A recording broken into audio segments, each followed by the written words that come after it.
Yeah, as you can tell, I'm not in my usual shooting location. I'm in the car. I'm just driving home.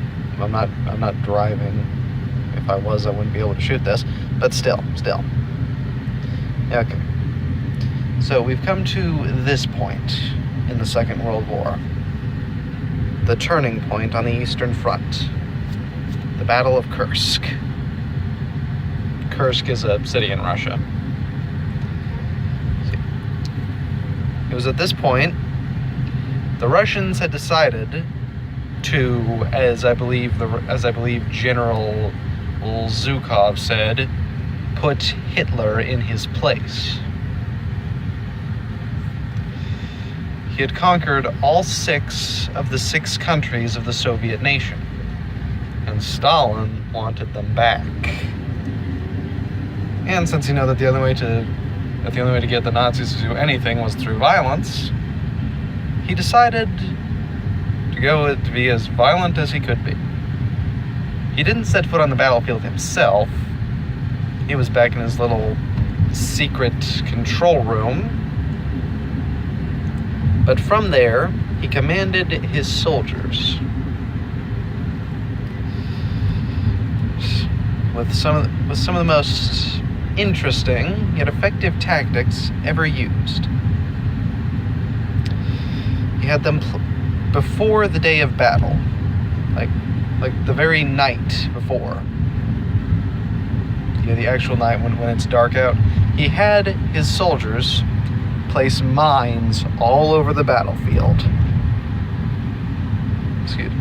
So basically, if you were a German and you moved just an inch forward, you were probably gonna die.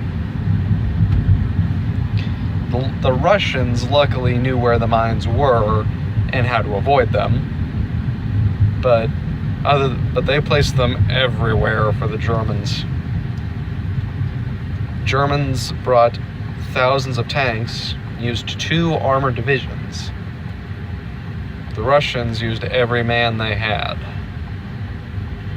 and had tanks of their own. And we have to remember that the Germans were not very smart. Like, Hitler's generals knew that this would not be a good idea, and they urged him to order a retreat. But Hitler said that that any man caught retreating from the Battle of Kursk would be marked kill on sight. So therefore, he was not going to retreat. And he honestly should have. Because, well, at the beginning, back in Operation Barbarossa, it worked, but since then, every German invasion of Russia has failed. Because they didn't give their soldiers very much food. They were there for about a whole 3 months, I believe. They only had enough food for 1 month. But the Russians, since it was their home, they knew where to find food, and they were not going to tell the Germans, because it'd just be stupid. And the Germans did not pack winter clothes. And their weaponry, tanks, guns, even their aircraft, were equipped for the warmest of conditions. And those who know Russia know that it is the biggest and coldest country on the planet. It never stops snowing, and there's ice everywhere. So bringing a tank meant for the warmest of conditions to Russia sounds like a bit of a bad idea. But do keep in mind that Hitler wanted to prove something. He wanted to prove to Stalin that he could never beat him. And then Stalin proved him wrong.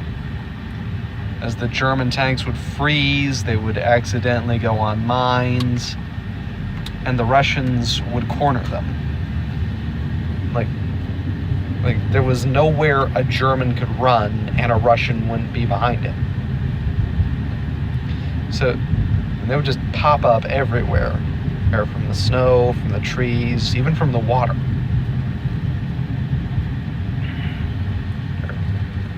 And by the time the battle was over, they had already retaken all of the Soviet countries. Russia, Ukraine, Belarus, Latvia, Lithuania, and Estonia. They had taken them back. And now the tide had been turned in favor of the Allies in the East. And in the next video, we will speak of the turning point of the biggest turning point the war had as a whole.